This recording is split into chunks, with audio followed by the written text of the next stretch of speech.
Bonjour tout le monde. Écoutez, je voulais vous faire une petite vidéo pour que vous puissiez avoir un historique visuel et audio de comment ça se passe quand on veut faire l'effet Adamski. Alors, je vous l'ai montré lors de la conférence, mais là, on va le voir vraiment en détail. Je l'ai enregistré tel que je l'ai fait dans la conférence. Donc, voici ce qui se passe. La première étape, c'est qu'on sélectionne des images qui seraient des images compatibles. Bon, la première, c'est celle-ci. Ça, c'est un bon candidat. Ça aussi, c'est un bon candidat. Ça, c'est un excellent candidat. Ici, tout dépend de vos habiletés à faire de la correction ou de la mise à jour ou de la sélection parce que c'est pas mal plus compliqué. Alors, on ne va pas se concentrer sur ce type d'image-là, mais plutôt sur des images où il y a des personnages dedans avec un fond qu'on peut facilement remplacer. Alors, voici. Donc, on part à la base, on va vraiment être à la base. Mon image, c'est une image qui est en plus faible résolution, autour de 2 millions de pixels ou quelque chose du genre, là, que j'ai réduite finalement. Ça accélère le temps de processing dans Photoshop. D'ailleurs, je suis dans Photoshop 2026. Il faut avoir une version desktop de Photoshop qui est assez récente. J'avoue que si vous travaillez avec des versions plus anciennes, vous n'aurez peut-être pas toutes les fonctionnalités. La première chose qu'on fait, comme on peut voir, ici en bas à droite, on est sur un calque, le calque de base ou le calque d'arrière-plan qu'on appelle. On va doubler ce calque-là, on va le copier en quelque sorte. Comment je fais? Très facile. En PC, on va appuyer sur le bouton CTRL. En Mac, on appuie sur le bouton Commande et on maintient ça en appuyant sur la lettre J. Ça double automatiquement le calque, comme vous pouvez le voir à côté en bas à droite finalement. La deuxième chose, c'est qu'on va sélectionner notre sujet à partir du calque numéro 1. Donc, on va venir dans Sélection, sélectionner le sujet. Et ça nous permet, si on zoome dans l'image, moi j'appuie sur les raccourcis pour zoomer, donc CTRL plus ou commande plus, dépendant si vous êtes en Mac ou en PC. Je vois que l'image est bien sélectionnée, il n'y a pas d'erreur dedans, c'est plutôt bien fait. Il y a peut-être ici qu'on pourrait corriger, on va le faire tout de suite. Alors c'est très simple, si je veux corriger une sélection, j'appuie sur Option sur un Mac ou encore Alt sur un PC, je maintiens enfoncé et je vais appuyer sur la zone que je veux éliminer. Donc, on va désélectionner et resélectionner la zone qu'on a besoin selon le cas. La grosseur aussi de notre pinceau peut influencer. Là, je peux prendre un pinceau un petit peu plus petit peut-être pour ça. C'est ce que je vais faire d'ailleurs. Je vais donc aller enlever le bout de sélection qui m'embête, qui est juste ici en réalité. Donc, Alt ou Option. Je viens placer ma souris juste à côté. Ici, Go. Et voilà, c'est fait. Même chose ici, je vais juste ajuster ma sélection. Et voilà. Je recule avec CTRL ou commande moins. Donc, on a un deuxième calque qui est déjà sélectionné. Ce qu'on va faire à ce stade-ci, c'est qu'on va aller copier notre sélection. C'est très simple. On garde le calque 1 sélectionné. On fait CTRL ou commande et on fait J. Ce que ça fait, c'est que ça fait un deuxième calque, en fait, en plus du calque d'arrière-plan. Donc, le calque numéro 3 ou le layer 2 ou le calque 2, si on veut, devient la sélection. Donc, si j'enlève les autres, tout ce qu'on voit, c'est vraiment le petit bonhomme bien sélectionné, donc je réappuie sur mes yeux magiques. Et là, ce qu'on va faire, comme on voit, la sélection, elle est disparue. Alors, on va revenir positionner la souris sur le calque numéro 2 ou sur la sélection qu'on venait de faire en laissant la souris sur l'image et non pas à côté dans la zone grise, mais bien sur l'image. On va laisser la souris là. On ne clique pas tout de suite. On fait CTRL ou commande en maintenant enfoncé et là, on clique maintenant. Vous avez vu que les petites souris qui marchent autour du personnage sont revenues.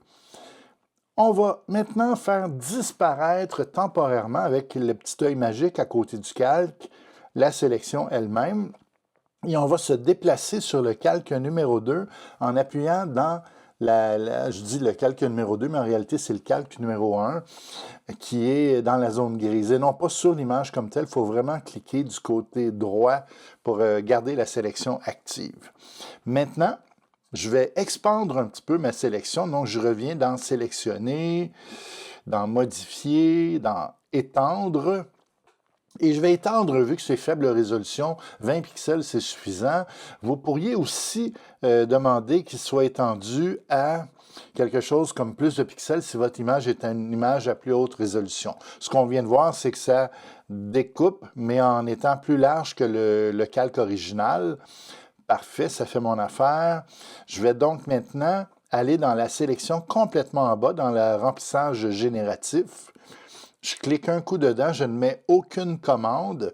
Je vais tout simplement créer à droite et générer une nouvelle sélection. Donc, ce qui va se passer, c'est qu'il va remplacer le personnage qui est sélectionné actuellement par autre chose.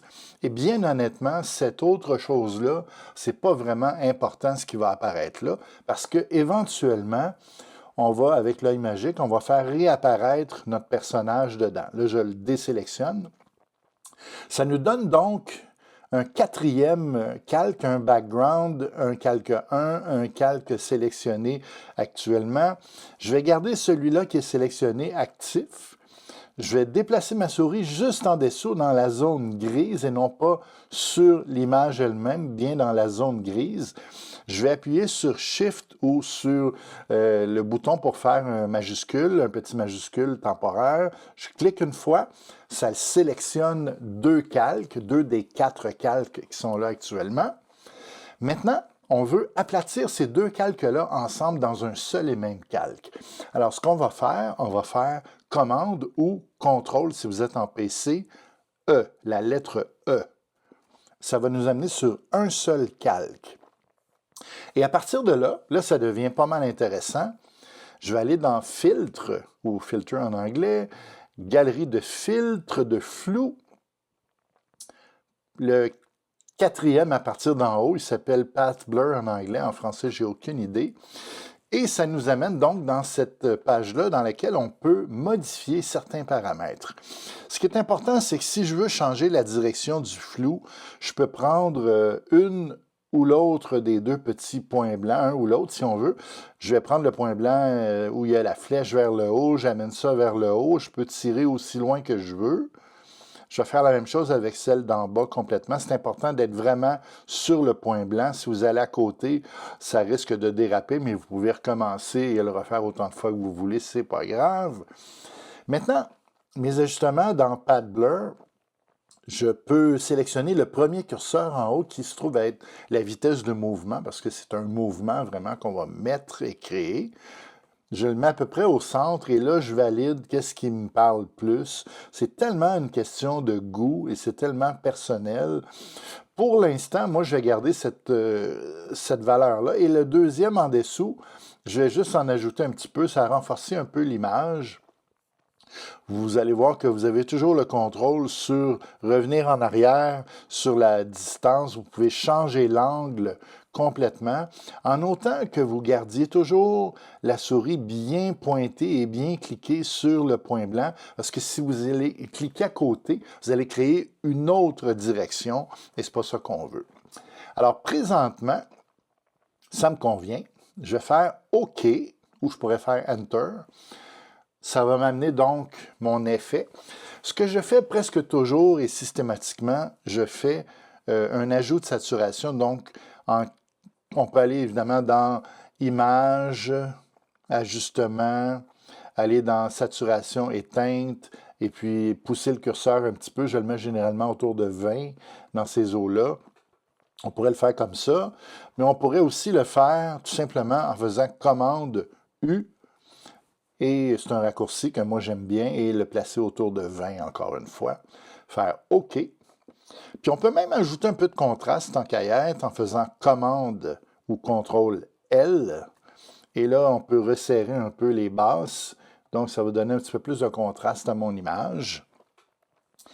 Et pour que la magie apparaisse, tout ce qui reste à faire maintenant, le calque qu'on avait, notre sélection, tantôt, qui est le calque numéro 2 réellement. Je vais faire réapparaître le personnage et ça donne exactement ce que je vous disais tantôt, l'arrière-plan qui est devenu flou et le personnage qui est réapparu tout à coup. On pourrait, si on voulait, c'est pour ça qu'on a fait un doublage du calque, on pourrait donc sur le calque numéro 2, ou enfin le calque de remplissage génératif, je pourrais venir sur l'opacité, changer légèrement l'opacité, mais je garde ça habituellement à 100% parce que je veux voir l'effet complet. À partir de là, tout ce qu'il reste à faire, c'est d'aller dans l'ajustement de calque et venir aplatir le calque. Et maintenant, on est capable de sauvegarder notre image dans notre format favori, JPEG, ou encore, si on veut faire un TIFF, on peut le faire aussi en TIFF. Mais pour les besoins de la cause, moi, je ne sauvegarderai pas l'image. J'ai déjà cette image-là qui est déjà sauvegardée. On va aller en chercher une autre. Tiens, allons faire celle-ci, qui est une photo de mariage. Je vais en faire deux autres, en fait, pour que ça soit comme ça devienne une routine. Donc, toujours la première étape, c'est d'aller doubler notre calque, donc commande ou contrôle J. Ensuite, la deuxième étape, c'est de sélectionner le sujet. Là, vous allez voir qu'il va falloir faire un peu de manipulation, probablement. Sélectionner le sujet. Ah, ben voilà.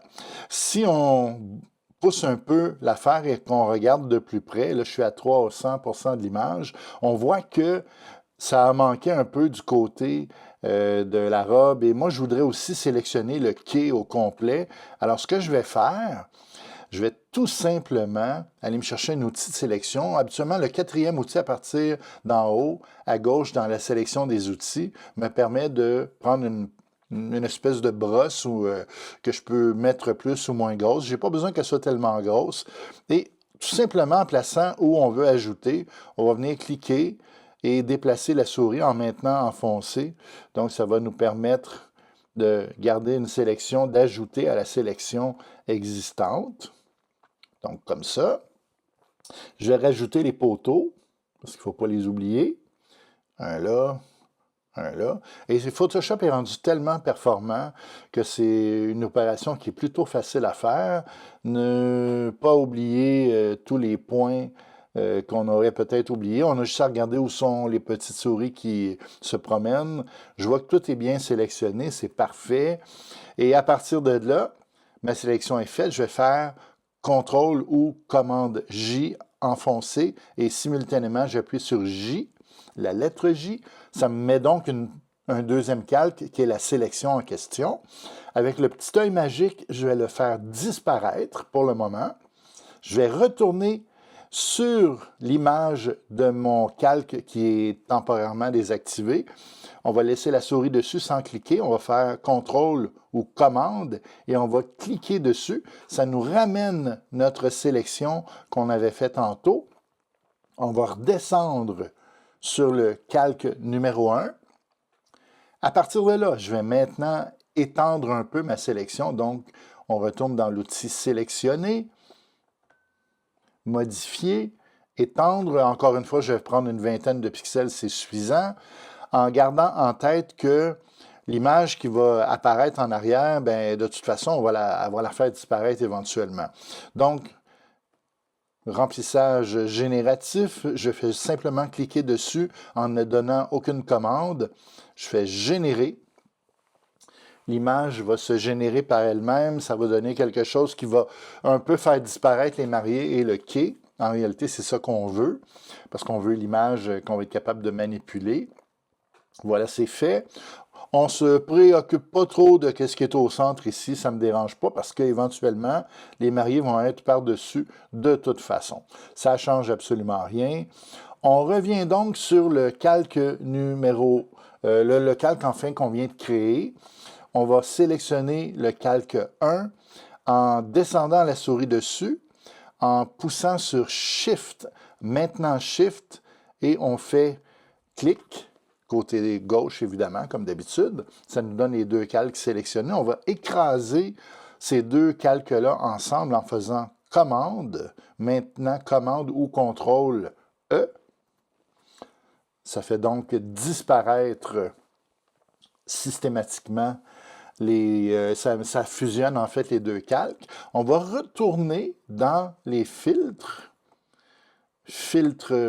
galerie de flou, path blur ou je dirais, je ne sais pas comment ça s'appelle en français, mais bon.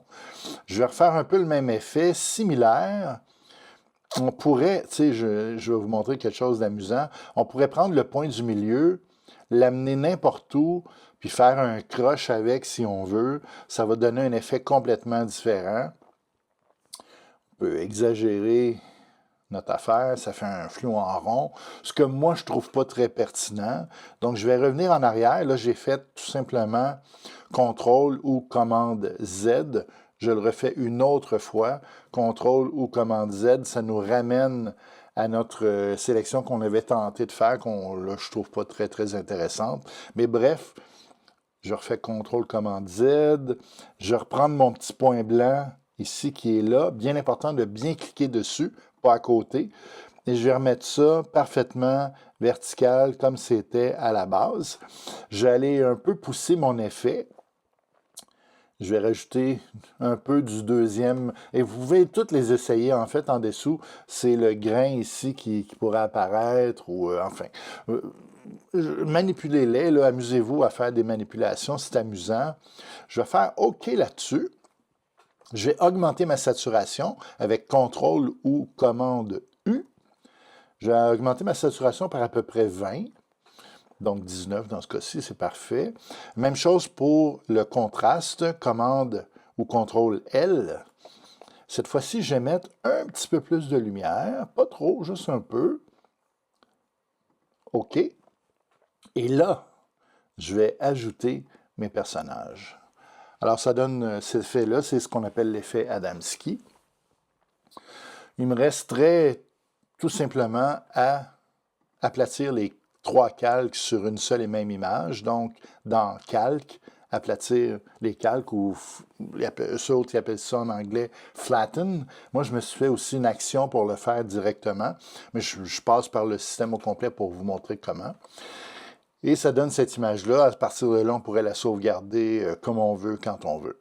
La dernière image qu'on va faire, tiens, on va faire celle-là ici.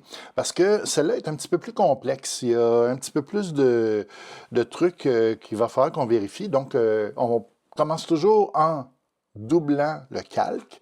CTRL, commande J. Là, j'ai mon deuxième calque qui est apparu ici. Sur ce calque-là, je vais aller placer la commande « Sélectionner les sujets ». Et là, vous allez voir que ça ne va que sélectionner les 2 personnages qui sont là. Et moi, j'ai besoin de beaucoup plus que ça au niveau de ma sélection. D'ailleurs, il a pris la sélection qui est en arrière ici. J'aimerais que cette sélection-là soit aussi active. Alors, ce que je vais faire, je vais reprendre mon petit outil qui me permet, qui est un outil de sélection. Je vais prendre un peu plus petit pinceau. Donc, je rapetisse mon pinceau pour passer au milieu et je vais ajouter à ma sélection la partie qui est là. Voilà. À ce stade-ci, je recule. Je vais demander à ajouter tout ce qui est ici. La neige, évidemment. Je vais grossir un peu mon pinceau parce que là, ça va être trop long. Donc, je vais grossir considérablement, comme ça. Donc, je vais juste ajouter. Et je vais même aller jusqu'à la porte au niveau de la sélection pour mon plan avant. Je vais rajouter les petits barreaux qui sont là, en fait la barrière de l'espèce de petite galerie qui est là. Voilà. S'assurer que l'autre côté, c'est bien sélectionné aussi, sans dépasser, parce que là, je vois que ça l'a dépassé. Alors, je vais faire Alt ou Option sur un Mac et je vais appuyer pour nettoyer. Voilà, c'est fait. Tout simplement, je recule. Alors, notre sélection est faite. Il reste à faire une copie de cette sélection-là, donc commande ou CTRL J. Vous vous rappelez qu'on fait disparaître l'œil magique temporairement, on n'a pas besoin tout de suite. On va venir placer la souris sur l'image du calque de sélection. On ne clique pas tout de suite, on appuie sur commande ou contrôle et là on clique côté gauche de la souris. Ça nous amène donc à la sélection. On revient sur le calque du milieu. On va ensuite étendre un peu notre calque avec sélection, modifier, étendre par 20 pixels, c'est parfait. On va dire de faire une génération. Donc, on clique dans la commande, mais on ne met aucune commande. On va faire générer. Ça va nous amener à une image qui, de toute façon, on ne se servira pas. C'est pas grave. Mais ça va donner quelque chose qui va ressembler à ce qu'on va voir dans un instant. Voilà. Bah, c'est correct, c'est convenable. On a 3 choix. On pourrait prendre celui-là ou celui-là aussi. Ben, tiens, celui-là, pourquoi pas. Donc, on est sur le calque numéro 2, qui est le calque de sélection. On va descendre sur l'autre, la souris en dessous, dans la partie qui est grise. On fait Shift, on clique, ça sélectionne les 2 calques du milieu. On va faire commande et la lettre E en même temps, ou sinon on fait contrôle et la lettre E en PC, ce qui nous amène dans notre sélection. C'est ce bout de l'image-là que l'on va aller chercher dans les filtres, Path Filter. Je vais aller vers le haut. Celui-là, je vais vraiment l'exagérer, là. Je vais le mettre vraiment, vraiment loin parce que je veux vraiment avoir l'effet du mouvement dans celle-là. Voilà. J'ai pas mal exagéré, là. Mais c'est bien correct, c'est ça que je veux. Puis selon la position que vous allez mettre de la flèche, bien, ça influence plus ou moins la partie qui est en bas, dépendant. Alors voilà, je vais faire OK là-dessus. On va aller sur la saturation maintenant. Donc, CTRL ou commande U. On va ajouter, mais là, je vais l'ajouter peut-être à plus à 25 ou 30. Je veux vraiment qu'il y ait de la couleur là-dedans. On va faire OK. On va aller jouer sur la luminosité, donc commande ou CTRL L. Cette fois-ci, je vais rajouter un tout petit peu de lumière, pas trop, un petit peu. On va faire OK. Et il reste tout simplement à incorporer les personnages. Ça va donner ça. C'est amusant. Et puis, si je veux, je peux aller sur le calque où se trouvent mes personnages que je viens de faire réapparaître, donc le calque du haut. Je vais juste cliquer dans la zone grise. Ça va me permettre à ce moment-là de faire des ajustements. Je pourrais faire du noir et blanc si je voulais. Je vous donne un exemple. Je fais commande U, j'enlève toute la saturation. Ça va donner ça, ce qui ne fait aucun sens, naturellement. Mais je pourrais aussi tout simplement pousser un peu mes couleurs, pas trop. Et du coup, pourquoi pas, commande L pour ajuster la luminosité. Je veux que mes personnages aient un peu plus de lumière. Voilà, c'est fait. Et il reste tout simplement qu'à fusionner les calques, donc aplatir dans Calque, aplatir les calques, ou encore ce qu'on appelle Flatten the Layer si vous avez votre logiciel en anglais. Mes logiciels en anglais chez Adobe sont beaucoup plus stables, c'est pour ça que le mien est en anglais. Et voilà, ça complète le tutoriel. J'espère que ça vous a convenu. Et puis, je vous souhaite bon succès dans vos images.